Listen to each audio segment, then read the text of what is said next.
地に波騒ぎ不山の雲は乱れ飛ぶ混濁のように割れた手は義憤に燃えて血潮湧く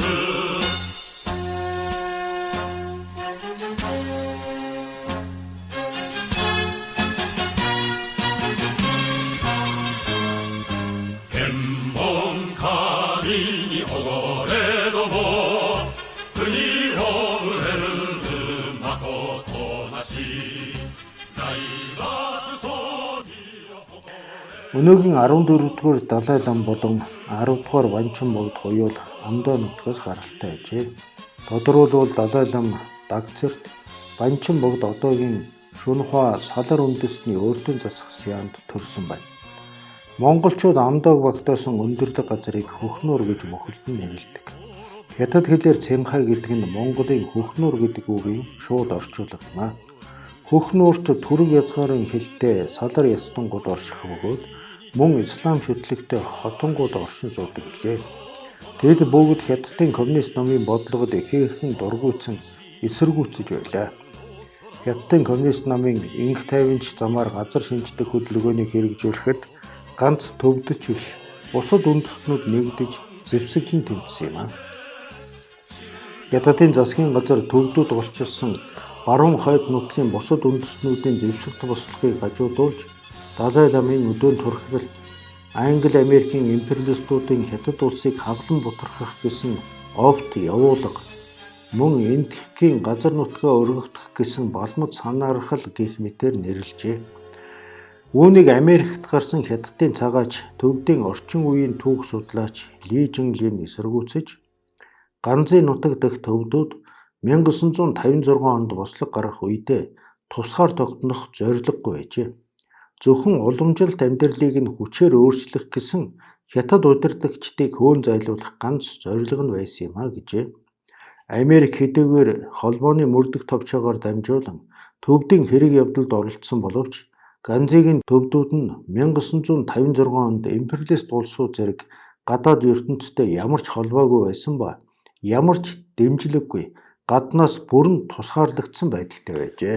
Далай ламын ордонд ажиллаж байсан нэгэн мусульман Ласаас энэтхэг рүү Далай ламын тэргүүлсэн дөрвөстийн цовонд Салар үндэстний нэгэн залуу байжээ. Тэрээр ислам шашинтай нэгэн бөгөөд Маажинчин нэртэй. 2010 оны 4-р сарын 28-ны орой наран шингэхийн алдад Тайваны Тайвэй хотод биевэр Тайваны улс төрийн их сургуульд багшилдаг найзтайгаа хамт Рузвельтийн гудамжинд байх нэгэн жижиг цайны газар орлоо. Энэ бол Тайвэй хотод цөөхөн байдаг мусульманчуудын хоолны газруудын нэг юм а. Төд удалгүй исламын үнэн цэцэгтэн Маажинчин жавхалцсаар гарч ирлээ. Тэрээр Далай ламтай хамт Хятадын ардын чөлөөлөх айрамд эзлэгдсэн Лхас хотоос орхон гарч Гямлай нурууг даван энэтхэгч очиж шинэ амьдрал зохиосон хүү юм. Далай ламын зэвсэгт бослогод оролцсон цэргүүдийн ихэнх нь төвдүүд байсан боловч өөр үндэсний хүмүүс ч цөөнгүй байсан. Би л гэхэд Салар үндэстэн бас монголчууд хятадууд мөн хотонгууд ч байсан юм а гэж Маажинчин хуучлаа. Тэрээр 1935 онд Амдогийн Шунхуа Сианы Тоба гэдэг газар Имам Ма Чуан Лугийн 2 дахь хүү болон мэндэлжээ. Имам гэдэг нь исламын шашны нөлөө бүхий хүнийг хэлнэ. Шунхуа бол төвд болон салар хүмүүсийн холилдон суудаг нутаг юм. Салар үндэстэн түрэг язгуурын хэлтэй бөгөөд домгоос үзвэл Монголын эзэнт гүрний үед Дундад Азаас энд нүүж ирсэн хэмээдэг юм. Хот суурин газар болон тариачдын тусгалтаар арилжаа 8-ийн газар тариалан эрхэлж амьдран суудаг. Нөгөө талаар энэ нутгийн төвдүүд ч мөн малчин тариачны амьдралыг хослуулдаг билээ. Салрууд болон төвдүүд хоорондоо их эвсэг бөгөөд тэр нутагт бас монгол хэлний нэгэн салбар аялгаар ярьдаг нутгийн туу гэх хүмүүс ч байдаг. Туу гэдгийн учир бол тэр нутаг төрж өссөн гэх утгыг илтгэнэ. Далай ламын засгийн газрын мэдлийн Хуашин Сианд салар хүн маш олон байдаг. Салрууд бүгд төвд хэлээр ярьж чаддгаас ч болсон юм уу? Эсвэл чадварлаг худалдаачин сайн тогооч болохоор ч тэрөө төвдөө тэдэнтэй сайн харилцаатай байсан юм а. Далай ламын ээж бол туу хүн бөгөөд тэдгээр хүмүүс төвд монголоор ярьдаг байсан юм. Шашны тэргүүлэгчийн эхэн исламын шүтлэгтээ бидэнд маш сайн хандаж ялгуурлан үздэггүй байлаа хэмээн шунхой болон лас дүнгэрүүлсэн жаргалтай цаг хугацаагаа маажинчин дурсан ярьж суулаа. Далай лам эхийнхээ тухай дурсахтаа ийм хэлв. Миний ээж энэ насандаа дэлхий дээр уулзаж байсан хүмүүсээс минь хамгийн цайлган сэтгэлтэй нэг нь байсан хэмээн би боддгоо. Ядуу зүдөө хятад гуйлагчид идэх хоол гуйн нутагт маань орж ирсэн үед ч тэрхүү өрөвдөлтэй гуйрамчдыг хоосон буцааж хизээч үзээгүй гэжээ. Төвд хүн болгон уугуул туу хүмүүст бүгд шарын шашин шүтдэг боловч өөр хэлтэй билээ. Салар хүмүүс исламын шашинтай бол монгол хүмүүс буддын шашин шүтдэг. Хэдий тийм боловч монгол түрэг хэлэнд адил үг маш олон бий. Учир нь түрэг монгол хэл нь нэг язгуурын хэл юм. Түүнчлэн хятадын коммунист ном болон хятадууд орж ирэхээс өмнө өөр хэлтэй янз бүрийн шашинтай хүмүүс холилдон суудаг нутаг оронч гэлээ итгэл бишрэл үзэл санааны ялгаанаас болж бие биенийн алж талж байсан явдал огт үгүй бөгөөд хэдэн зуун жилийн туршид эв найртай амьдарсаар иржээ. 7 саднаа алуулсан мусульман 1958 оны хавар хятадын коммунист ном болон хятадууд орж ирснээр нөхцөл байдал гинт хувирав. Тухайн үед Маажинчнийг Синэн хотын нэрд гарсан Кунлууны дунд сургуульд сурч байхад нь түүний эцэг Иман Маачонлун хятадуудын явуулж буй инх тайванч замаар газар шинжлэх хөдөлгөөнийг эсэргүүцсэн хэмээх ялд унаж баригджээ. Тэрээр нутгийн мусульманчуудын толгойлогч байсан учраас шашны жанч нөмөрсөн хувьсгалын эсэргүү гэдэг ялыг ч мөн хэлсээр тулгдав. Түүний эцэг их хоёрыг дээсээр хүлж голын мөсөн дээр зогсоон зодод жанчин тамалжээ. Ингэж яргалуулсан хүмүүс түүний эцэг их хоёроор зогссонгүй. Аав ах Маачон хайн Говинданы Хампо цэргийн сургуулийн төгсөгч бөгөөд Хөхнөр мужийн захирагч байсан Мапу фан жанжныг дагснаас болж түүнд хувьсгалын эсрэг цэрэг гэдэг ял тулгажээ.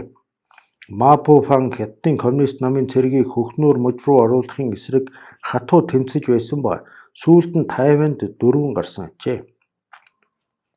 Хятадын коммунист намын үзэлээр Маачон хайн Мапу фаны цэрэгт үнэнчээр зүтгэж байсан тул хувьсгалын эсрэг цэрэг гэдэг ялыг хүлээхэд хангалттай шалтгаан болсон ажээ. Удалгүй Маачинчингийн эцгийг дүүжлэн хороосон ба тэрээр 59 настай байсан байна. Харин эхийг нь хөлдөөж алжээ. Ийн эцгийг нь хөнөөснөөс хойш тун удалгүй Маачинчины төрсөн ахыг баривчлан Синэн хотод аваачиж Сёнангван гэдэг газар буудан хороожээ.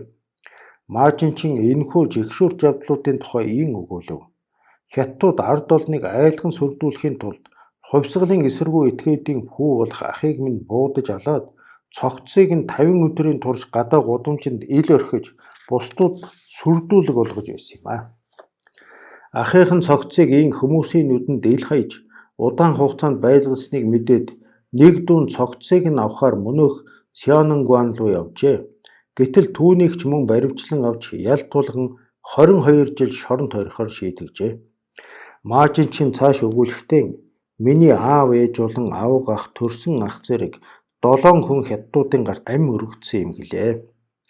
23 настай Маажинчин хэрвээ шунхаад байсаар байвал хятадын засгаас цаазлах аюул ирнэ гэдгийг гадарлан айн имэж нутаг орноосоо оргон гарч тэнвэл амьдралаар амьдарчээ.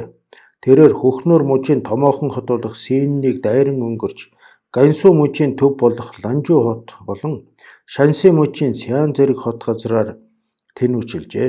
Шанси Ганси мужуудад зол жаргалтай коммунист нийгмийг бүтээн байгуулж байсан учраас гуйлагчин тэнүүл залуугийн үлдэж хоцрох газар биш байлаа. Асрамжийн төв нэртэй аимшигт газар хүчээр хүргэгдэх хүсэлгүй байсан тул төвдийн өндөрлөгийг яаравчлан зоржээ. Маажинчин Ганзи амдоогоос дөрвсөн дөрвөгчдтэй нийлэн төвдийн нийслэл Лас хотод очив. Энэ бол 1958 оны намрын сүүл үе байв. Маажинчин бага наснаасаа салар хэлнээс гадна төвд болон араб хэл сурсан байв. Тэрээр төрөлхийн сэргэлэн ухаалаг хүн байснаас гадна олон жил тэнүүшлэн амьдарсан тул ихээхэн хашир сууж Хэнийг ч гаднаас нь хараад ямар хүн бэ гэдгийг шинжиж таньдаг чадвартай болсон байлаа. Удалгүй Далай ламын ордонд аарсаар зүйл хийдэг зарц маягийн ажил олж хийжээ.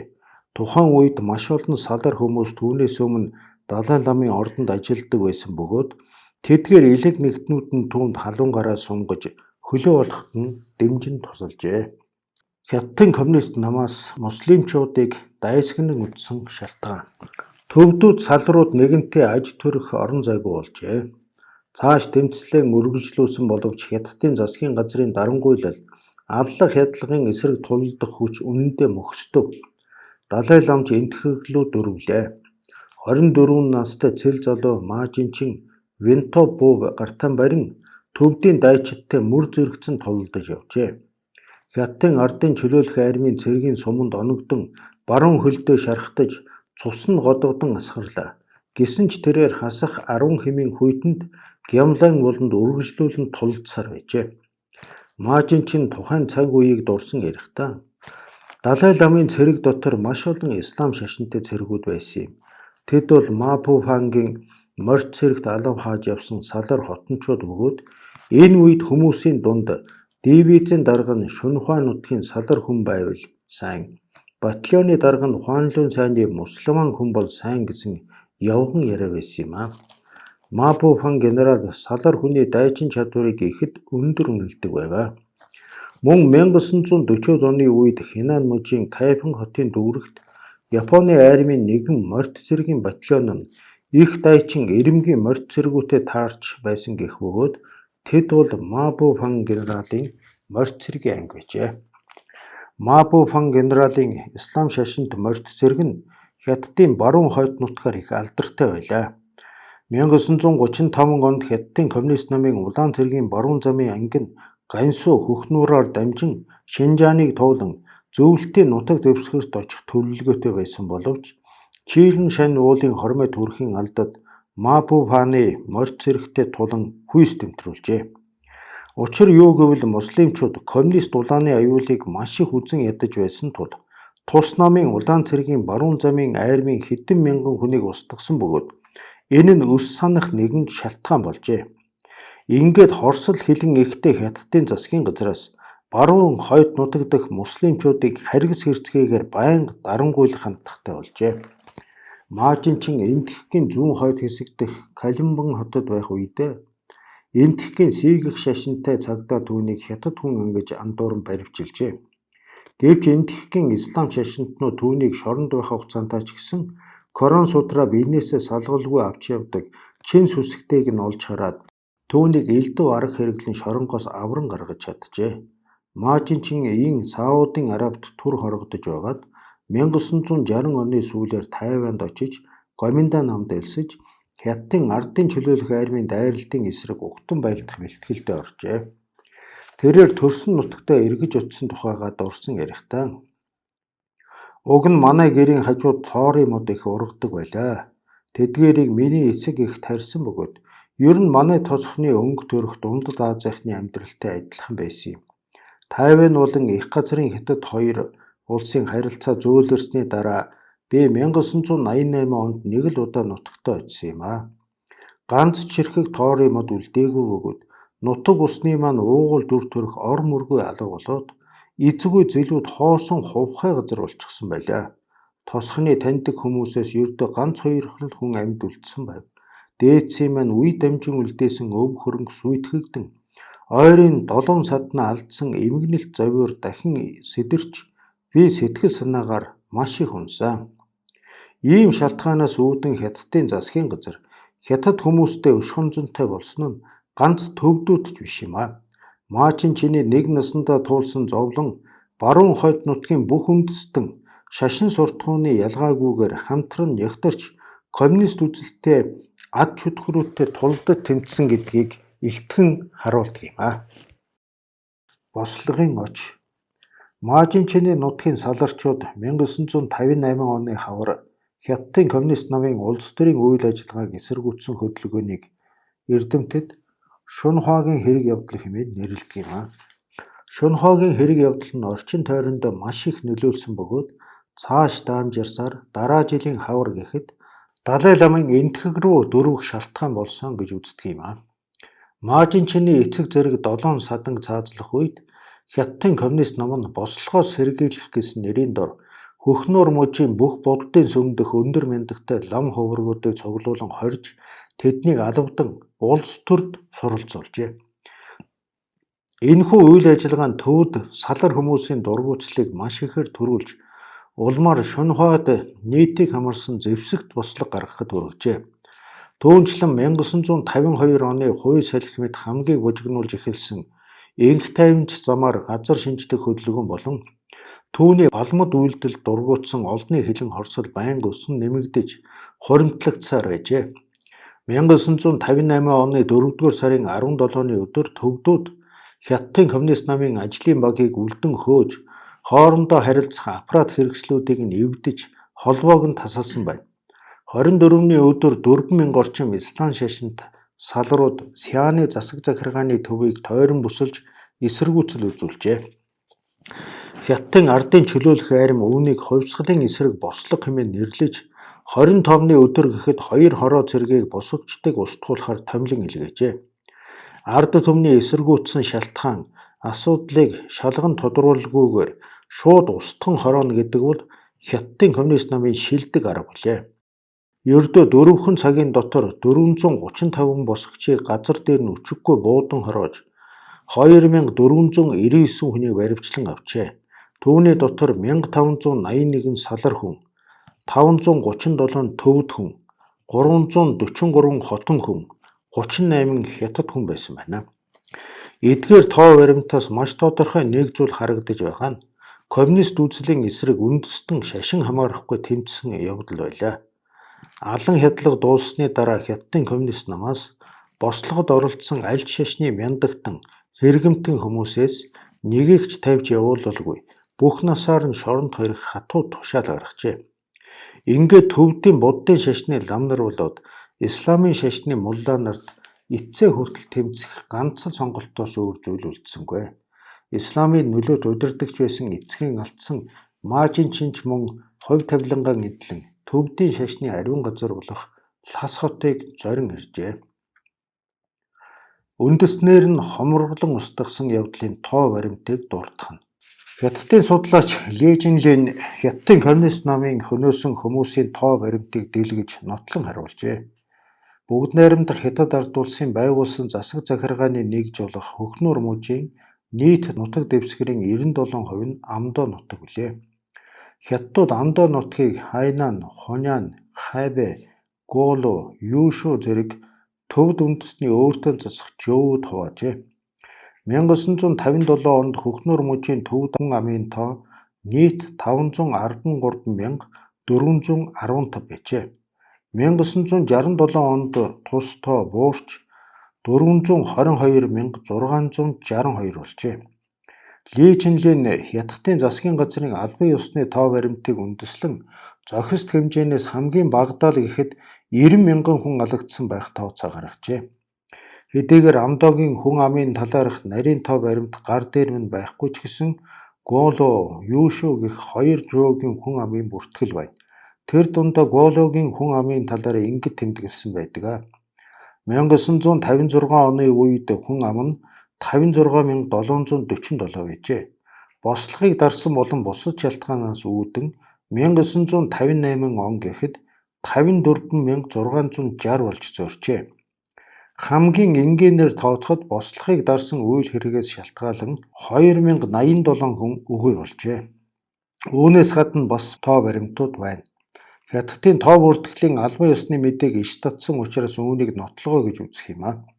1958-аас 1961 онуудын хооронд Гуулугийн төвд хүн ам 35,395-аар хоригджээ. Тэр нь нийт хүн амын 35.5%-ийг эзэлж байгаа юм аа. Юушуугийн байдлыг дурдъя. 1953 онд чөлөөлөгдсөний дараа 126,383 хүн амтай байжээ. 1964 он гэхэд 103,661 хүнтэй болтлоо зорчээ. Бослогыг дарснаас болж 22,722 хүн ор сургаггүй алга болжээ. Зарим судлаачдын үздэг Юушүү дэх төвд хүн ам нь 1958-аас 1961 оны үеийн хооронд 69,419-оор хорогдсон байна. 1957 онтой харьцуулахад 44%-аар буурсан гэсэн үг ээ. Энэ бол үндэстнээр нь хомроглон устгасан аимшигт үйл явдал болсон гэсэн үг юм аа. Монгол морьц цэргүүдийг яг энэ Гоолу Юушүү дэх бослогыг дарахад ашиглажээ. Дээр дурдсан Хятадын албан ёсны баримтад хүн амын тооны өөрчлөлтөөс өөр ямар ч бослого гарсан шалтгаан болон бослогыг дарсан үйл явцын тухай тэмдэглэл байхгүй.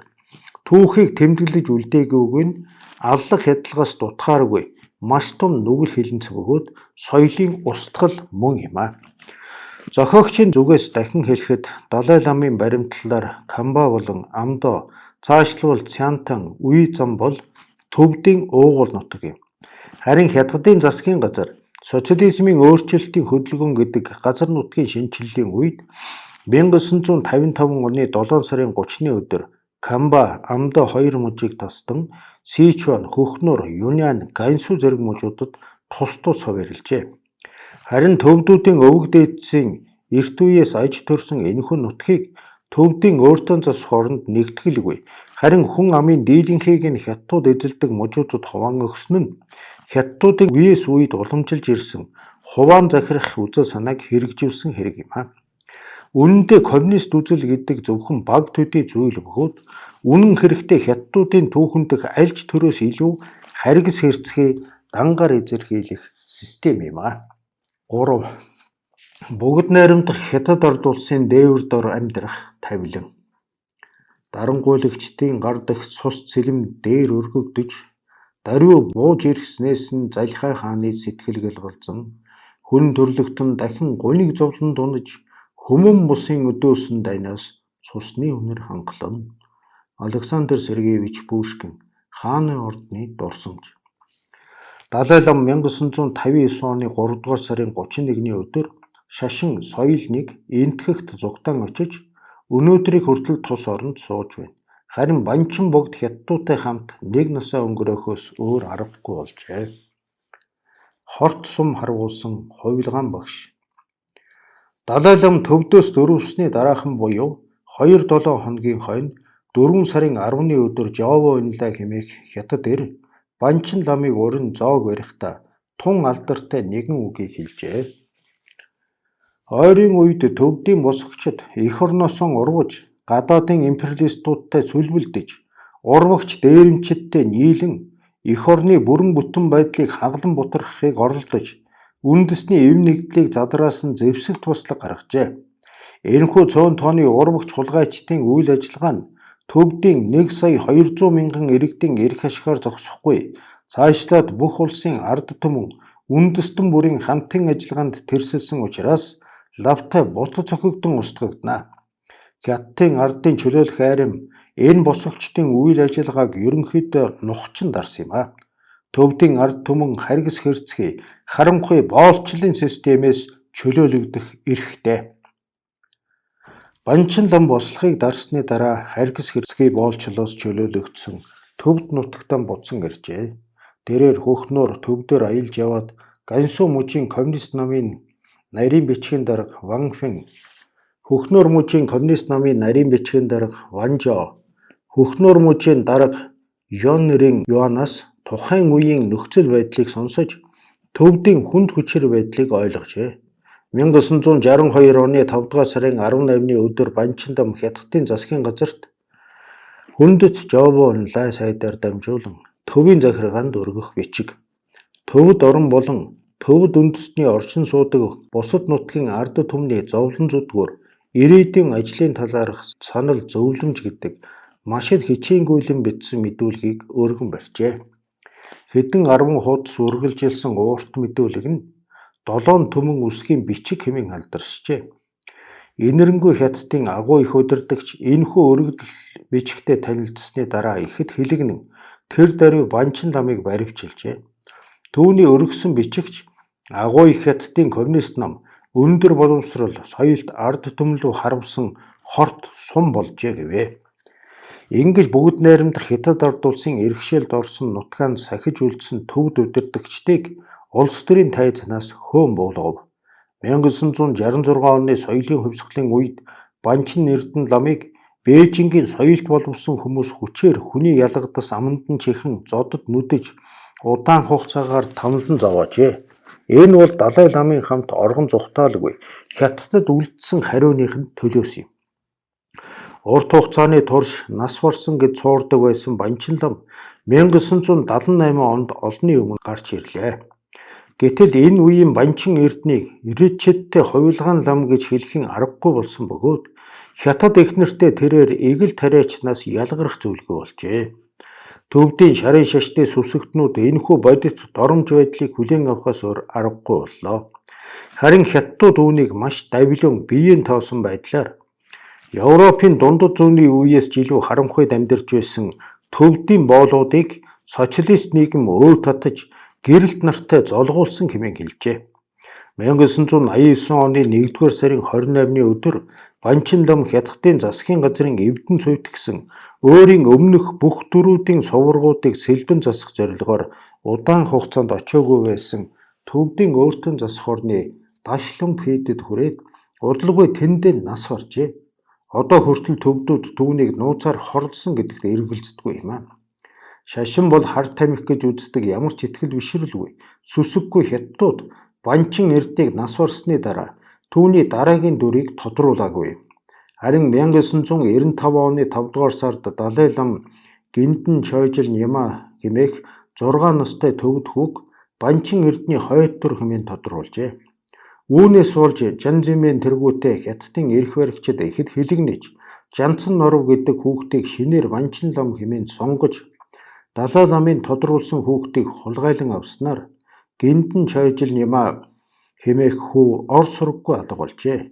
Би Ондогийн нутгаар 10 жил судалгаа хийж явахдаа Хятадуудын тодруулсан Банчин Эрдэнэийг төвд хүмүүс худал хуурмаг хэмээн үздэг гэдгийг ойлгож мэдсэн юм. Банчин Эрдэнэ Хятадын заавраар төвдийн орон нутгаар гороолох үед Хятадын засгийн газраас ард улсанд мөнгө тараан угтах ёслолыг зохион байгуулсан боловч нутгийн хүмүүсийн дунд түүнд хандах хандлага уур амьсгал маш хүйтэн хөндөй байлаа. Банчин ламын өргөх бичигт өгүүлсэн үнэн учир. Ам нээвэл уушиг нэ гэдгийн дагуу 1962 оны өргөдөл бичигт эргээд төвлөрье. Энэ бичиг ямар агуулгатай байсан юм болоо? Юун тэгтлээ Хятад хүмүүсийн эгдүүцэл дургуйцлыг хүргэсэн юм бол доо. Банчин Эрдэнэний өргөдөл бичигт төвдийн бослохын үр дүнг дурдсан ба Хятадын засгийн газар Хятад хүмүүс ямар аргаар түүнийг дарсан болон төвдийг эзлэн түрэмгийлсэн бодит явдлыг өгүүлсэн байдаг учраас маш чухал үн цэнтэй материал юм.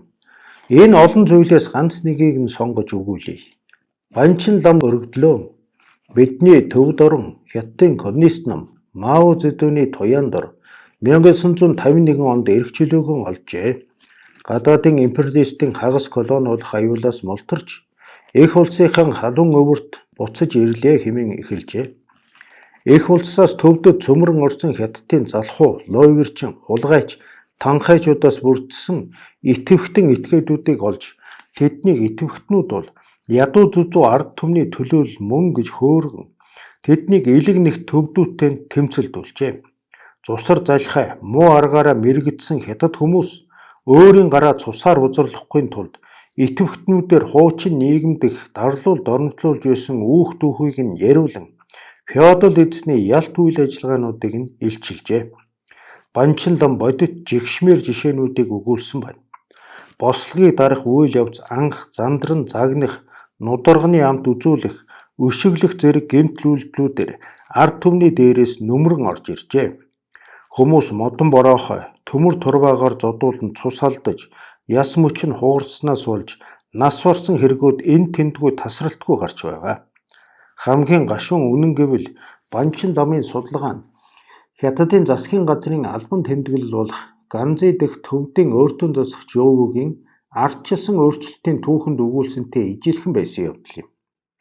Үүн дээр төвд нь Хятадын засгийн газар Хятад хүмүүсийн хэлдэг шиг Европын дундад зуунаас ч харанхуй нийгэм огтхонч байгаагүй юм а. Харин ч эрх тэгш бие биенийн харилцан дэмжсэн ихэд боловсронгүй нийгэм байсан билээ. Хятадуудын байгуулсан ядуу идэвхтнүүд бол цөөн тооны туйлширсан этгээдүүд байсан юм. Гэвч хувьсгал бол бусдын өв хөрөнгийг булаан дээрэмдэх явдал мөн гэж бат итгэсэн Хятадын коммунист намынхан 1920-ад оноос хойш өвөр Монголд хөндлүүлсэн балмад хэрцгий туршлаган төвдийн нийгэмд шууд хэрэгжүүлжээ. Коммунист үзэлд харш төвдийн удамжилт буддын шашныг бүр мөсөн хоригложээ. Засгийн газраас буддын шашныг мухар сүсэг гэж үзэн лам хуврагуудад хувьсгалын эсэргүү гэсэн нэр зүүж залуу хувраг болон гэлэн маа нарыг жагсаан зогсоож тэднийг хоорондоо гэрлэхийг алавдан шахжээ. Засгийн газраас энэхүү балмад ажиллагаагаан лам хувраг болон гэлэн маа нарыг чөлөөлсөн үйл хэрэг бөгөөд энэ бол төвдийн хөгжил дэвшил мөн хэмээн баруун солгойгүй суртал тохиолжээ. Төвдийн ганжуур данжуур судруудыг сүйтгэн хайж цаасаар нь адуу тижээн сувраг сүмүүдийг устгажээ. Төвдөд нийт 2500 гаруй сүм хэд байсан боловч энх тайванч замаар газар шинжлэх хөдөлгөөний дараа эрс цөөрч ердөө 70 гаруйхан хийдэл үлджээ. Тус хөдөлгөөний дараа нийт 110 мянган лам хувраг шавлан суудаг сүм хийдүүдэд 7 мянган хүн л үлдэж хоцорсон байна. Шүлэгч Осрын яриаг үндэслэн өгөөлбөл бүх төвд угсаатны нутгаар нийт 6000 гаруй сүм байсан бөгөөд төвдийн өөртөө зас хооронд гихтэл 2713 байжээ. 1976 онд төвдийн өөртөө зас хоорны хязгаарт байсан эдгээр сүм хийдээс зөвхөн 8 л үлдсэн бөгөөд бүх нутаг даяар дээр дурдсанчлан ердөө хэдэн 10 л үлдэж хоцоржээ. Тамийн орон төвд болон Деважингийн орон Хятад. Хятадын засгийн газар нь 1959 оны намар туйлын их өөрчлөлөн бослогыг дарсны дараах төвд нь социализмын Деважин мэт нийгэмд оржээ гэж тунхагласан байдаг юм а. Харин Банчин Эрдэнэ өргөдөлдөн социализмын Деважин мэт нийгэмд их хэмжээний өлсгөлэн болсон тухай өгүүлсэн байдаг. Шашны үзэл санаа ихэд дэлгэрсэн, хүнийг гарал үүслээр ялгуурлан гадуурхдаггүй, хоорондоо эв найртай амьдарч харилцан туслалцдаг уламжлалтай төвдийн түүхэнд үлбэрч өгсөн явдал огтхонч гарч байгаагүй лээ. Гэтэл 1949-с 1960 оны хооронд өрнсөн хувьсгалын дараа тариачид тариалах аргагүй, малчид нь бэлчээрлэх нөхцөлгүй болсноор хичнээн хүн үлбэрч өгснийг хинч мэдхийн аргагүй байна гэж тулган асуужээ. Өлсгөлөнгөөр зогсохгүй засгийн газраас өөрсдийн үзмжээр дур зоргоор тоо томшгүй олон хүмүүсийг баривчлан шорон гянданд хойрж алавдан хөдөлмөр эрхлүүлжээ. Баригдсан хүмүүс нийт хүн амын дунд их хувийг эзэлсэн байна. 1959 онд Мао Цзэдун надад төвдүүд хүн ам цөөтэй учраас хамаагүй их алж чадахгүй гэж амласан. Хэрэв алхахаас өөр аргагүй болвол маш цөөн хүний хорооно гэсэн боловч үнэн хэрэгтээ тийм юм болоогүй. Энэ бол 24 настай цэл залуухан төвд удирдагчийн Хятадын ард түмний хайрлан хүндэтгэлдэг Мао Цзэдун, Жоо Инлай нарт маш их эр зориг гарган өргөсөн бичгийн агуулга юм. Хятадын засгийн газар болон удирдагчид төвдийн Банчин ламд инэрэнгүй сэтгэлээр огтхонч хандаагүй юм а. Жоо Инлай олон тооны төвд хүнийг хоморглон устгаснаа ердөө л мухар олгой мис засал мэт гэж үл тоомсорлон тайлбарлаж Банчин ламын өргөдлийг няцаажээ. Хэрв мухар олгойг авахгүй архагшуулж хүндрүүлвэл арин насандаж хүрэх аюултай учраас мис засал хийх хэрэгтэй. Харин мис заслын явцад жаахан цус гардгийм гэсэн гэдгээ. Энэ бол бүхэл бүтэн улсын ерөнхий сайд нэгэн үндэстнийг аймаглан устгаж соёлыг нь сүйтгэсний дараа олны өмнө хээв нэг хэлсэн тайлбар юм. Тэр үеийн зарим хүмүүсийн үзлээр бол төвдийн бослохыг дарангуйсан мөн тухайн үед Хятад улс даяар болж өнгөрсөн баруунтнуудыг эсэргүүцэх тэмцэл болон хүчээр хамтралуулж байсан ардын хамтралын бодлогын ялагдaltaй адилаар улсын доторх нуглаа завхралын нэг юм гинэ. Бас зарим хүмүүс үүнийг коммунист системтэй орнуудын засгийн эрхийн төлөөх тэмцэл мөн гэж тайлбарлажээ. Үнэн дээр эдгээрийн аль нь ч гол учрыг онсонгүй. Хятадууд бусад улс орныг төрөмгийлэн эзэлж хоморглон устгасан явдал төвд ч мөн гарсан юм а. Энэ бол аль ч утгаараа жинхэнэ геноцид мөн. Үнэн дээр бол Жоо Инлай зэрэг улс төрчид энэхүү аллах хидлагынхаа үр дүнд нэн сэтгэл ханамжтай байсан бололтой. Хянганы цэргийн сургуулийг төгссөн офицерууд болон тэдний удирдсан морьт цэргүүд мэдээж сүм хийдэг эвдэлж нураан лам хуврагуудыг хар болгох үйл ажиллагаанд оролцоог байжээ. Тэд нэгэн сэтгэл, нэгэн зоригоор цэргийн агтан хөлөглөн Япон сэлмээ эргүүлдүүлэн юу шүүгээс күндэн уул хүртлэх урвагч хулгайч төвдүүдийг л хөн устгаж байлаа. Мэдээжээр тэдний энэ үйл ажиллагаа бол нүгэлт гэмт хэрэг мөн тэд ч ялгаагүй Хятадын засгийн газар болон Хятадын ардын чөлөөлөх армийн хөлсний цэрэг болсон гунигт хувь тавилантай. 6 дугаар хэсэг Тэнгэр уулнаа мандсан дайчдын алдар. Хятадуудын баян хэрэгэлдэг зэрлэгүүдийг зэрлэгээр нь хэмээх арганд Япон сэлэм гартан атгасан Монгол морьт цэргүүд ч гэсэн оржээ. Хятадын ардын чөлөөлөх армийн хөлсний цэрэг болсон тэд дэлхийн дээвэрт гарах хувь заяаны эргүүлгээс мултарч чадсангүй. 1. Эхний тулаан. Нийтэд мэдэгдээгүй дайн. Америкт цагаатчилж гарсан Хятад эрдэмтэн Ли Жинглэн хэлэхдээ 1950-ад оны дунд үеэс 1960-ад оны ихэнх үе хүртэл бүгд найрамдах Хятад ард улсын баруун өмнөд оронд маш эмгэнэлтэй нэгэн дайн болжээ. Харин гайхмаар нь Хятадууд энэхүү дайныг ерөөс нийтэд мэдэгдээгүй юм гэжээ. Нийтэд мэдэгдээгүй дайн гэдэг бол Хятад улс төвдийг түрэмгийлсэн дайныг хэлж байгаа юм. Дайны нэг талд Солонгосын дайнд Америкийн цэрэгтэй энэ тэнцүү тулалдаж байсан орчин үеийн тусгай арим, харин нөгөө талд нь хутга сэлэн болон ангийн буугаар зэвсгэлсэн малчид, тариачид байсан юм а.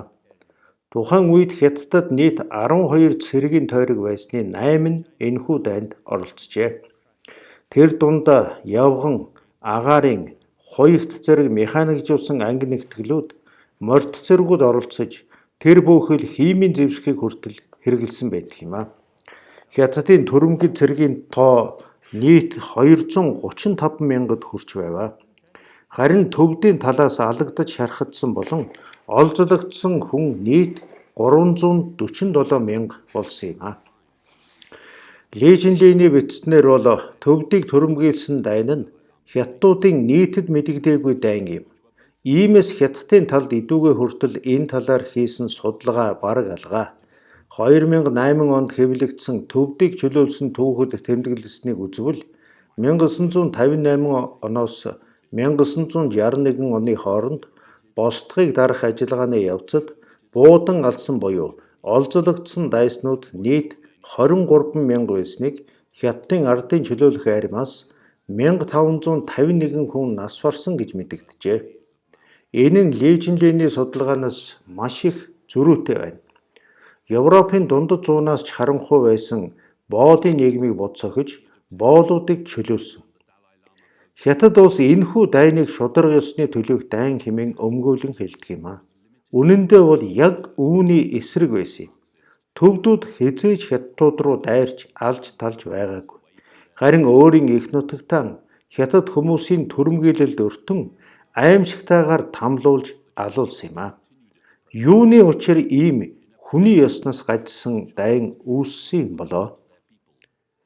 Ашигт малтмал. Чөлөөлөлт. Эх улстай буцан ирэх зэрэг үзэл суртал нь зөвхөн улс төрийн суртал ухаалга юм а. Үнэн дээр жинхэнэ зорилго нь бол ашигт малтмалын төлөө байжээ. Аль хэдийн 1956 оны 5 дугаар сарын 6-ны өдөр Хятадын ардын чөлөөлөх армийн Сүй Жанжин армийн давшилтан эхэлж цэрэг хөдлөхөөс өмнөх цуглаанд илтгэл тавихтаа зорилгоо ийхүү тодорхой ярьсан байдаг юм. Чуанкан Юнаны хойд хэсэг Гансу болон Хөхнүүрийн өмнө хэсэг дэх цөөн тоот үндэстний нутгийн газрын хөрсөн дор маш их ашигт малтмал байгаа. Илэрч судлагдсан л гэхэд алт, мөнгө, зэс, төмөр, цагаан тоглог, вольфрам, хөнгөн цагаан зэрэг маш их хэмжээгээр байна.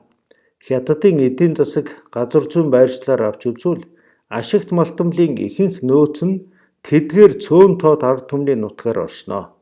Харин Хятадууд олноор суурьшдаг далайн эргийн нутгаар Ашигт малтмуудын уурхай тийм их олдоогүй учраас цөөн тоот үндэстний хэдхэн сая хүнийг чөлөөлчихвөл энэ нутаг дахь баялагийг бүрэн ашиглах боломжтой болно. Үгүй бол эх орны аж үйлдвэржилт болон бүтээн байгуулалтын талаар ярихын ч хэрэггүй. Энэхүү илтгэлээс илүү цөөн тоот үндэстнийг чөлөөлөх зорилгон илэн далангүй ирээ цээргүй хэлсэн зүйл өөр яаж байх вэ? Өнөөдөр хүртэл Хятадын засаг түр болон ард түмнийх нь бусад үндэстний газар шороог эзлэх гэсэн жинхэнэ зорилго чухамдаа үүндэл байгаа юм. Сүүи жанжны хэлсэнчлэн Төвд болон Өмнөд Монгол, Шинжаан уйгурын өөртөө засах орны газар доорх баялагийг өдий болтол цөлмөд дээрэмдэж Хятад хүмүүсийн баян тансаг амьдралын тулгуур болгож байна. Хоцрогдсон. Хятад хүмүүс эрт дээр цагаасаа л өөрсдийгөө бусад үндэстнээс үргэлж илүү бас давуу гэж үзэж иржээ. Коммунист намууд ч гэсэн өөрсдийгөө энэ дэлхийн дээрх хамгийн шилдэг, шударга ёсны нийгмийг цогцлон байгуулагч гэж итгэдэг.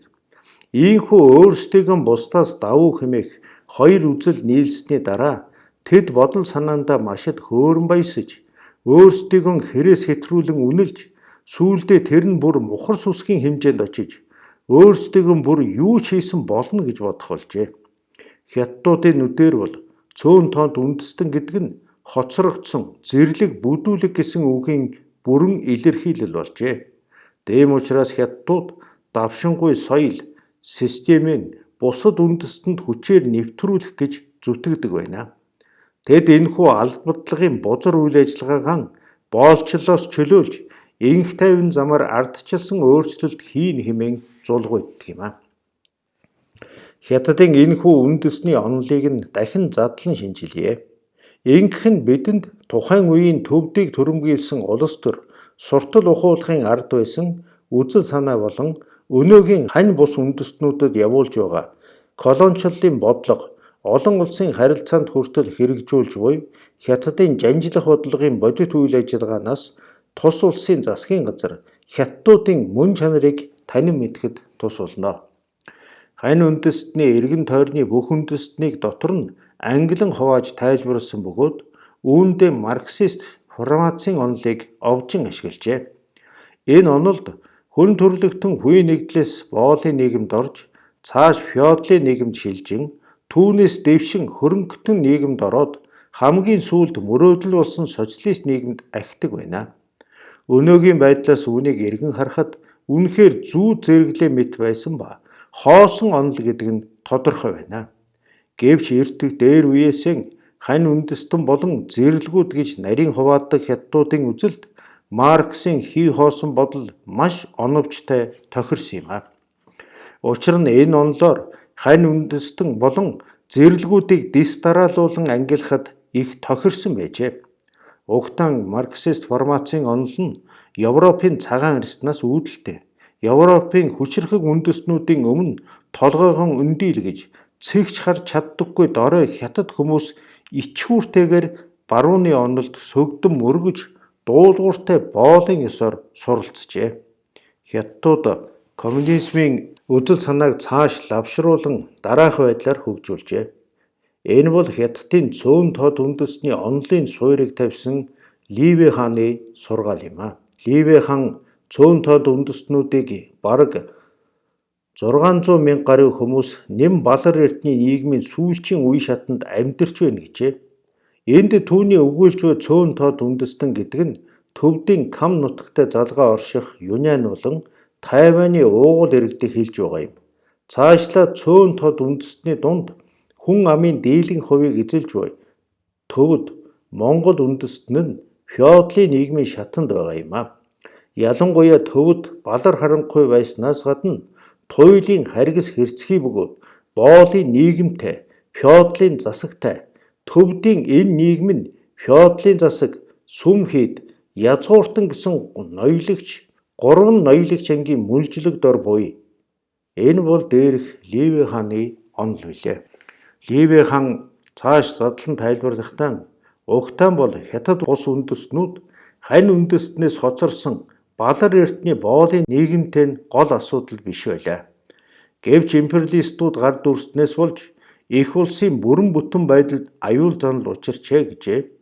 Тэрбээр Япон улс нь феодалын нийгэмд байсан Монголыг түрэмгийлж, Орос болон гадаад Монголыг айлган сүрдүүлж, тусгаар тогтнуулсан бөгөөд Англи улс Шинжаан руу бузар гараад сунгаж, Америкууд төвдийг нүд цавчлгүй шунхайран харж байсан учраас империалистуудтай ширүүн тэмцэж байсан Хятадын коммунист нам нь бусад үндэстнүүд доторх тус үзлийнхэнтэй сүлбэлтсэн урвагч этгээдүүд болон феодлуудыг заавал устгах хэрэгтэй. Энэ бол их улсын бүрэн бүтэн байдлыг хамгаалахын төлөө юм гэжээ. Мэдээж хятадуудын яриа хэлэлцээнд бусад үндэстний өвөрмөц онцлогийг доошлорж үгүйсгэсэн шинжтэй. Үнэн дээр Монгол, Төвд, Уйгур бүгд Европ төвсөн үндэстний эзэн эрхийн үзэл санааг хүлээн авсан ба үүгээрийн Хятадын дөнгөнөөс мултран сэргэн мандахын тулд хувьсгал хийсэн юм а. Хятадууд бусад үндэстнийг доромжлон эртний нийгэм буюу феодалын нийгэмд амьдрахсад гэж дорд үзэн бусад үндэстнүүд тусгаар тогтнол болон эрх чөлөө олохын ач тусыг ойлгохгүй тул тэдгээр цөөн тод хүмүүс нь Хятад хүмүүсээр чөлөөлүүлэхээс өөр аргагүй бүр үүнийг зайлшгүй хүртэх хэрэгтэй хүмүүс болжээ. Төвдийг Хятадууд түрэмгийлсэн нь улсын дотоодод бослог дарсхан асуудал буюу дотоодын эмх замбраагүй байдал гэх мэт зүйл биш юм а. Харин энэ нь Хятадын эзэрхэг засгийн эсрэг тусгаар тогтнолынхон төлөө тэмцсэн төвдүүдийн эсэргүүцлийг хэрцгийлэн дарсан аллаг хядлага юм а. Мөн Япон дайнд ялагдсныхаа дараа өмнөд Монголд үүссэн тусгаар тогтнолын хөдөлгөөнийг нухчин дарсантай яг ижил хэрэг юм а. Хятадын коммунист нам тунхаглахдаа барууны империалистуудыг үлдэн хөөж бүх улсын ард түмнийг чөлөөлнө гэдэг боловч үнэн хэрэгтээ үүнээс тэс өөр зорилготой байжээ. Тэд Хятадын колоничлалын ноёрхлыг бусад үндэстэнд хүчээр чангатхан бэхжүүлж баруун Европын империалистуудаас илүү хэрцгий болцоожээ. Хятадын коммунист намын овжин залахын удирдагчид үнэн дээр монголчууд төвдүүдийн Хятадын эсрэг зэвсэгт туслах тэмцдийн мөн чанар нь үндэстний эзэн эрхийн төлөө гэдгийг маш сайн мэдэж байсан.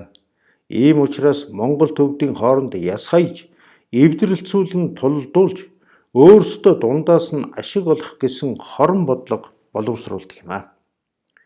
Чөлөөлөлт.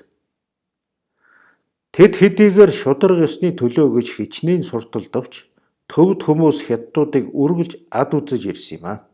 1934 оны 100 Хятадын коммунист намын улаан цэрэг Хятадын өмнө хэсгээс хойш зүгтаах замдаа төвдийн зүүн хэсгийн Кам нутгаар дайран гарч дээрэм тонол аллаг хядлага ихээр үйлдсэн байдаг юм а.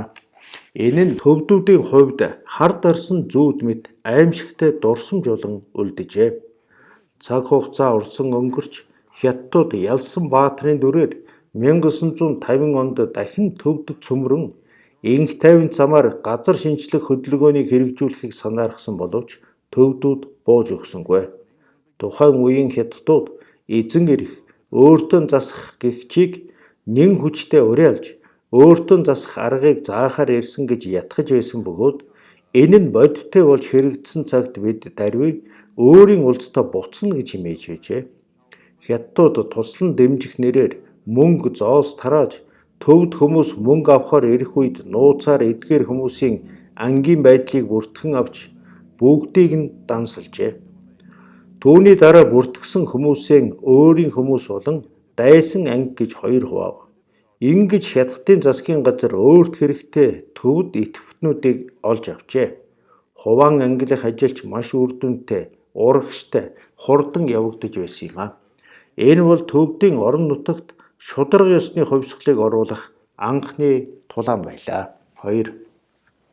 Бослогыг нам дарсан нь. Окторгын оддын дор эрэх дураараа нойрсогч цыгаанууд зүүд нойронч гэсэн эрэх чөлөөтэй ямар жаргалтай вэ? Эсгийн мухлагт тэргэн хүрээлж галаан тойрон хөөрөлдөн гэр бүл эрийн хамт хоол ундаан зэхэн.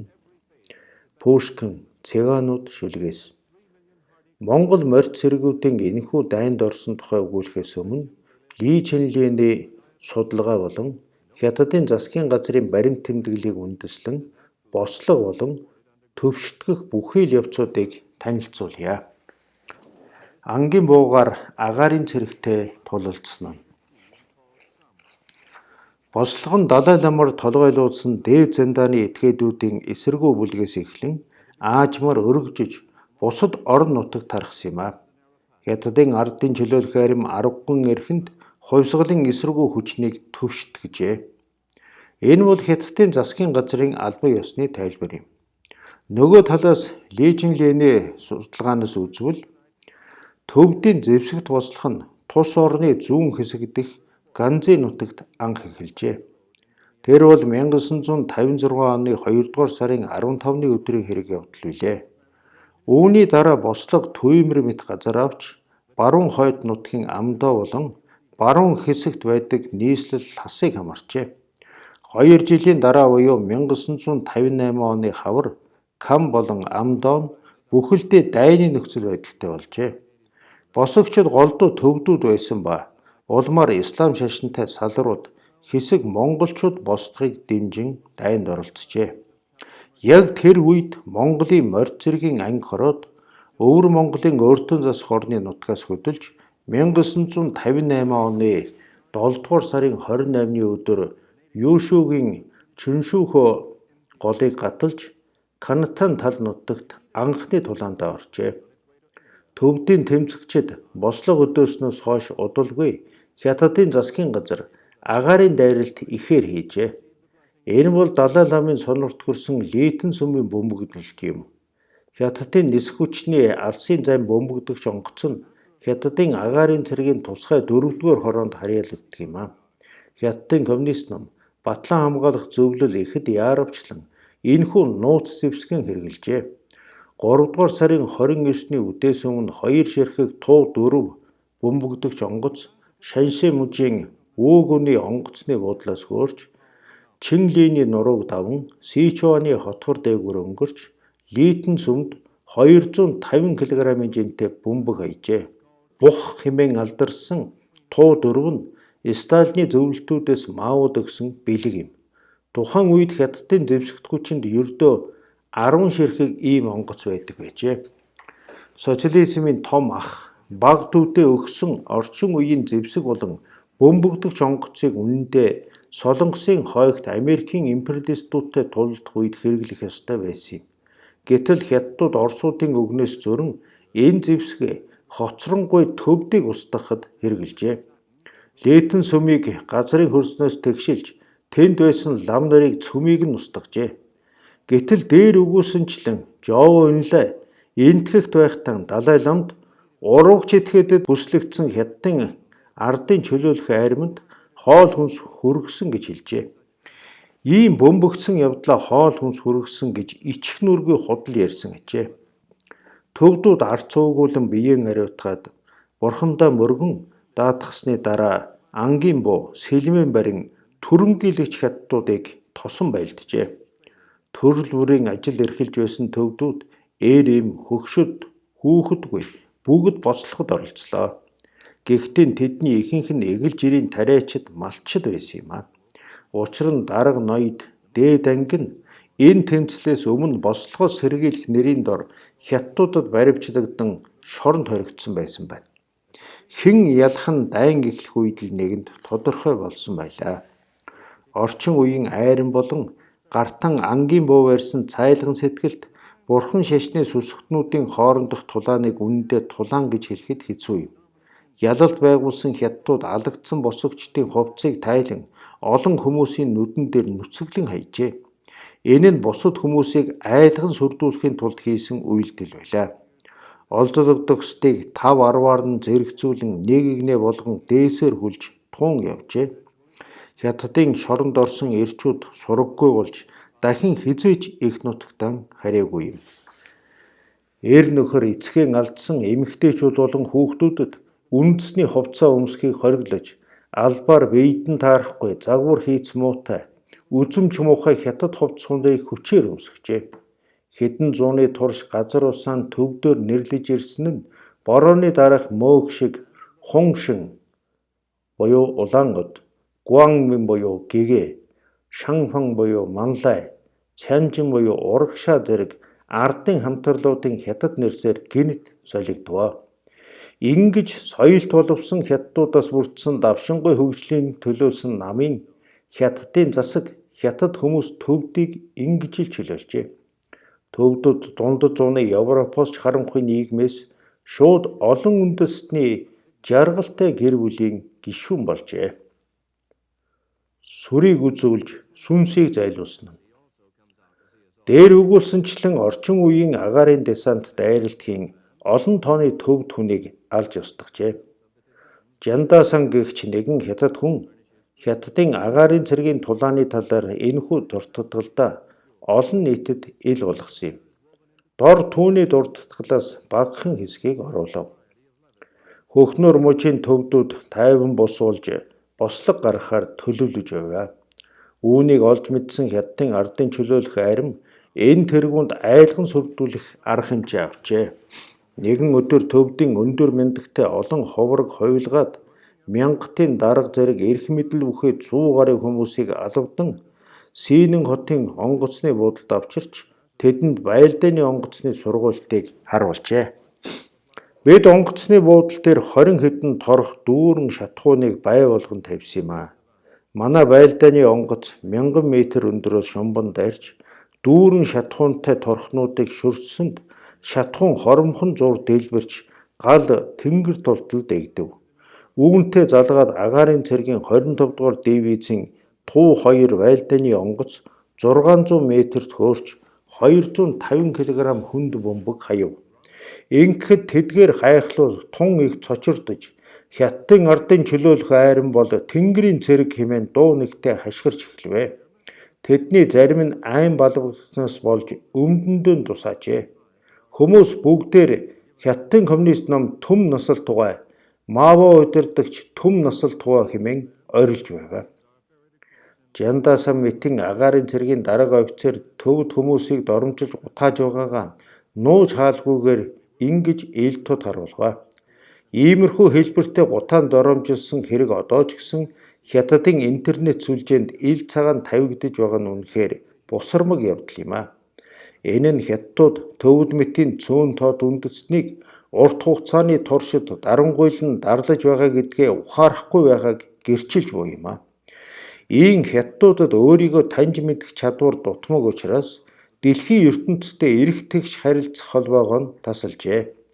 Хятад хүн Жандасан тэдэнд үнэндээ ямар ч сурган хүмүүжил хэрэггүй бөгөөд шууд агаарын цэргийн 25 дугаар дивизийг хөдөлгөөд л гүйцээ гэж тун давилуун дээрэнгүй ярьжээ. 1958 оны 7 дугаар сарын 1 өдөр агаарын цэргийн хүчнийхэн босогчид хатан голын өмнөд эрэг дээр хооронд хуран цугларч байна гэсэн мэдээг аваад Жөв Тэньяны армийг хөдлөжээ.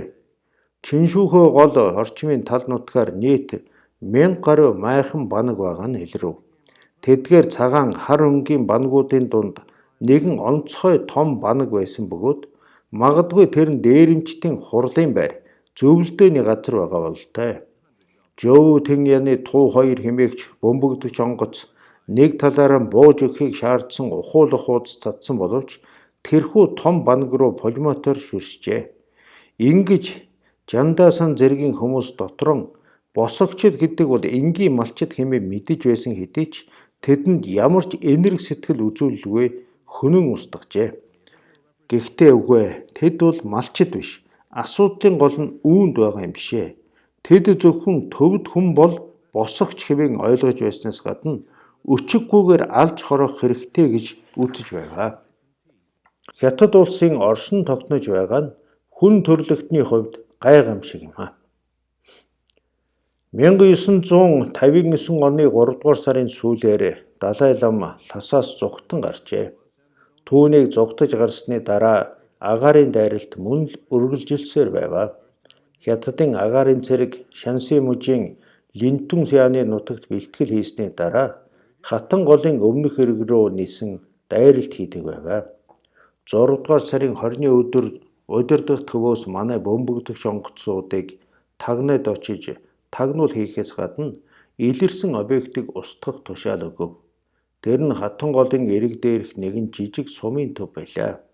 Тэндээс холгүй нэгэн уулын хяраар нийт 300 дээрэмчин байгааг олж илрүүлвэ. Тэд агаарын довтлогооны талаар ямар ч ойлголтгүй байсан тул зүгтж нуугдсангүй. Бид тэдний дээгүүр 20 минут орчим эргэлзсэний дараа шууд дайрлаа. Тухайн үед онгоцны буудагч нь ваншүүжин байсан бөгөөд пулеметийн гохыг тултлан дарж 380 дайд сумаа мөндөр мэт асгав. Дээрэмчид үүрлүүн халан ус цутгсан шоргоолж мэт дөрвөн зүгт бутран зугтав. Хайр найргүй харгас хэрцгийгээр алж устгасныхан их л эд бах болгон энэхүү аллах хядлагаараа сэтгэлийн их таашаал авч байсан байдал нь Жандасааны дурсамжаас тод мэдрэгдэж байна. Энэ нь хүчирхийлэл дуртай хүмүүст байдаг онцлог юм. Хятад хүмүүс өдөр бүр энэхүү аллах хядлагаас таашаал авч мөн төвдийн сүрлэг сайхан байгальд татагдж байсан юм аа. Юушуу нутаг үнэхээр үзэсгэлэнтэй юм аа. Огторгуйн цэнхэр, уул нь ногоон, ус нь тунгалаг, үүл нь цагаан үнэхээр аялал жуулчлалын газар мөн юм аа. Төвдүүд бол манай өмнө нутгийн хятад хүмүүстэй адилгүй. Тэдэнд зөвхөн давс, зүү, хутга гурвал байвал аж төрөн амьдарч чадна. Үхэр хоньны мах идэж, арьс ноосоор хувцас банаг сууцаа хийдэг учраас тэдэнд нэг эмзэг тал бий. Тэд үхэр хоньноос нь салж чадахгүй. Агаараас хамгийн түрүүнд хонь үхрийг бид олж хардаг бөгөөд хэрвээ хэдэн зуун, хэдэн мянган үхэр хонин сүрэг харагдаж байвал түүний ойролцоо босогчд байгаа гэдгийг хялбархан мэдэж болно. Нэгэн өглөө 8 цагийн үед бид 20 хэдэн банаг байхыг олж харлаа. Босогчд 200-аас 300 орчим бөгөөд үхэр хонь нь 1000 гаруй толгой ажээ. Бид бөмбөгдөгч онгоцоор 200 метрийн өндөрт нам нислэг үйлдэхэд эдгээр гайхлууд биднийг өлийн харж хөдлөхгүй зогсдог байваа. Би дахин байрлалыг нь тогтоож улмаар товчлуураа дарж 252 ширхэг бөмбөгөө тэдний дээр бүгдийг нь хаяж орхив. Агаараас доош харахад майхан бангууд бөмбөгөнд өртөн хийсэж хонь малд сүрг сүргээрэн үхсээ. Би удирдах төв рүү холбоо барьж дайралт амжилттай болсныг илтгэв. Удирдах төвөөс биднийг сайшааж нөхөд амар тайван буцаж ирээрэй гэвэ. Байгалийн хүчээр бүтээгдсэн энэ агуу сүрлэг үзэмж нь хүний сэтгэлийг хөдөлгөн эзэмдэх далд үүдстэй аж ахуй. Хятад хүмүүс ялгаагүй энэхүү үзэмжинд татагджээ. Гэвч энэ нь зөвхөн хятад хүмүүс хэл нүдэнд өртөнж байснаас биш, нутгийн уугуул ардын дунд хэвийн л үзэгдэл байлаа. Хүн төрлөختнөөс харьцангуй тусгаар оршиж байсан ард түмнийг арчин устгаж, энэ нутгийн сүрлэг үзэмж болон ашигт малтвлыг ганцаар эзэмшгээр хятадууд шунсан юм аа. Хятад хүмүүс өөрийн энэхүү бузар булай үйл ажиллагаагаа шударга ёс гэж нэрлэдэг билээ. Дахин хэлэхэд туу 2, туу 4 нь Солонгосын данд оролцсон сайн дурын цэрэг туслуулахаар зөвлөлтөөс хятадд өгсөн онгоц билээ. Хэдийгээр чухам хэдэн бөмбөгдөгч онгоцыг Америкийн эзлэн төрөмгийчдийн цэргийн эсрэг тулаанд оруулсныг мэдэхгүй боловч шууд хэлэхэд гол хүчээ ердөөн, хутга, жад, ангийн буугаар зэвсгэлсэн төвдүүдийг устгахад хэрэгжилжээ. Төвдийн зэвсэгт хүчний зэвсгэлийн төвшин үнэхээр дундад зууны Европоос ч хоцронгүй байжээ. Үүнтэй харьцуулбал цоо шин байлдааны онгоцтой хятадын засгийн газар хятад хүмүүс илт давуу байсан тодорхой юм аа. Энэхүү хөгжингүү зэвсгээр дундад зуунаараа байсан нүүдэлчин тариачдыг хомроглон устгажээ. Хятадын засгийн газар хятад хүмүүс энэ устгалын үйл ажиллагаагаа шударга ёсны чөлөөлөлт гэж нэрлэжээ. Энэ нь хүн төрлөختний түүхэн дэх хамгийн гутамшигт үйлдэлүүдийн нэг болсон юм аа. Хятадуудын дээрэмгүй маадгар давилуун зан. Төвдийг төрөмгийлэн их улстай буцаан авсан хятад хүмүүс далд дайныг хэрхэн тайлбарлаж ирсэн юм болоо. 21-р зууны эхэн болтол энэхүү дайны тухай ямар ч бодиттой түүхэн сурвалж материал байхгүй байгаа. Харин сүүлийн хэдэн жилд л интернетэд тухайн үеийн хятадын ардын чөлөөлөх армийн генерал цэргүүдийн дурсамжийг нийтэлж эхэлжээ. Гэхдээ эдгээр хүмүүс нь тэрхүү цаг үед өөрийн байгуулсан гавьяагаан сайрхах зорилгол агуулсан байна. Эдний дундах дайнч үзэл зарим нь төвд уйгуруудаас хятадын дарлыг эсэргүүцэж байгаа өнөөгийн бодит байдалд засгийн газар хэтэрхий зөөлөн хандаж байна. Үнэн дээр тухайн үеийн боцлогын дарсан шиг нам дарах хэрэгтэй хэмээн нам засагтан зааварлах маягаар санаахан илэрхийлжээ. Тэд одоогийн эрх баригчдыг шүүмжлэн маш сэтгэл ханамжтайгаар бослохыг дарсан агуу үйлсийн санагалзжээ. Энд тэдгээрийн дотроос нэг хэсэг бүлгийг нь товч танилцуулъя. Фан Яндаг хэмээх хятад хүн бол 54-р корпусын 134-р дивизийн орлог дарга бөгөөд Солонгосын хойг дахь нэгдсэн үндэстний байгууллагын холбооны цэрэгтэй тулдахаар Дайны тэргүүн фронтод томилогдсон ба 1958 оны 5 дугаар сард тушаал аван Хятад улстай буцаж иржээ. Ядалтын баяр хөөрөөр дүүрэн Гансё мужийн Ланжуу хотод ирсэн даруйда нэгэн шин тушаалыг хүлээн авчээ. Тэр бол Хөхнөр мужийн бослого дарахад оролцох явдал байлаа. Эх улс байгуулагдаад дөнгөж 10 жил болж байхад бослого гарсан гэхэд итгэхийн аргагүй хэмээн Фан Янда машид цочирдсон бөгөөд бас уур хэлн нь бадарчээ. Солонгосын дайнд оролцсон сайн дурын цэрэг болох түүний удирдсан шилдэг анги уур хэлэн бадарсан хэвээр төвдийн өндөрлөгт хурж очжээ. Тухайн үеийн хүмүүсийн дурсамжаас үзвэл Хөхнөр мужийн Амдоо дахь төвдүүдээс гадна Хятадын хойд хэсэгт байдаг Нянсягийн исламын шашинд хотончууд ч бас бослого гаргажээ. Хятадын баруун хойд дахь 9-р корпусын цэргүүд үүнийг дангаар тогтоон дийлэх аргагүй болсон учраас Солонгосоос буцааж татсан Фан Яндагийн командалсан 134-р дивизийг нэмэлт хүч болгон илгээжээ. Хятадын баруун хойдын орон бүгдээр коммунист үзэлд элтэд дургуйцаж эсэргүүцэн тэмцэлдэж байлаа. Фан Яндаг Юушүүгийн бослогыг дарах удирдах төвийн орлог дарга Иштавын дарга болох тушаал өгчээ. Энэ бол байлдааны туршлага ихтэй хүмүүсийг онцгойлон ашиглаж байсан явдал юм. Хөхнөрийн цэргийн тойргийн командлагч Цүнгуаныг бослогыг дарах командлагч болгож орлог даргаар нь Өвөр Монголын өөртөө засах орноос морьцэгийг удирдах ирсэн Эрдэнэ санг томилсон байна. Бослогыг дарах. Энэ бол хятадуудын төвдийн зэвсэгт бослогыг дарсан агуу үйлсээ бусдын өмнө гайхуулгатан хэрэгэлдэг нэр томьёо ба энэхүү үйл ажиллагааг хятадын талаас шударга ёс байсан хэмээн зөвтгөдөг улс төрийн чанартай үг хэллэг юм а. Улс төрийн нэр томьёонд үтэн санаа байдаггүй. Монгол хүн миний хувьд бүх хятадууд хизээд ч бусад үндэстний ард түмнийг бодохгүй хүмүүс үлээ. Ялангуяа цөөн тод үндэстнийг ойлгож зөвшөөрөх үзэл тэдэнд огт байдаггүй юм а. Сайхан нэрт нутаг ба амьтны амь тасалдаггүй хүмүүс. Фан Янда энэ удаагийн бослого дарах нь Япончуудтай тулдах болон гоминданчуудтай байлдахаас тэс өөр юм. Энэ бол үнэхээр онцгой дай юм гэж ойлгож байжээ. Засгийн газраас үүнийг улсын дотоод дахь үндэстний асуудал хурцдаж цаас дамжиран бослого болсон дайн юм а хэмээн тодорхойлж цэрэг байлдагчдыг урамшуулан сайшааж энэхүү бослогыг дарах нь төвдийн ард түмнийг чөлөөлж улсын бүрэн бүтэн байдлыг хамгаалах шударга дайн юм гэжээ. 1958 оны 7 дугаар сарын 1-ний орой 134-р дивизийн цэрэг дайчид 186 ачааны автомашинд хуваагдан сууж Хөхнөр мужийн нийслэл болох Сийнэн хотод орж иржээ. Тус мужийн коммунист намын нарийн бичгийн дарга нийт 130 мянган хүнийг цуглуулан цэргүүдийг халуун дотноор угтаж дараа өдөр нь цэргүүд аянаа цааш үргэлжлүүлэн өмнө зөгөөдвөө. Далайн төвшнөөс дээш 3000 метрийн өндөрт цаг агаар байнга хувирч цэлмэг тэнгэртэй байснаа хоромхон зур аадар бороо асхна.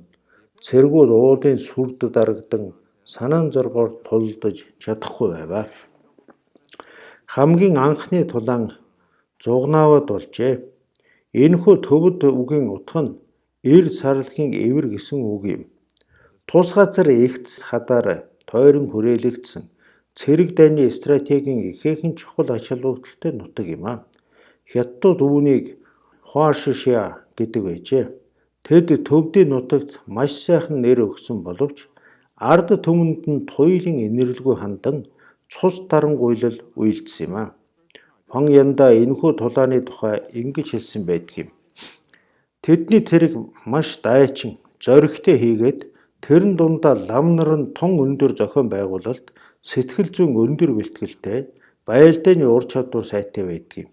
Харин малчид буун дуу сонсмогт сандар твдэн морио унан зүгтдэг.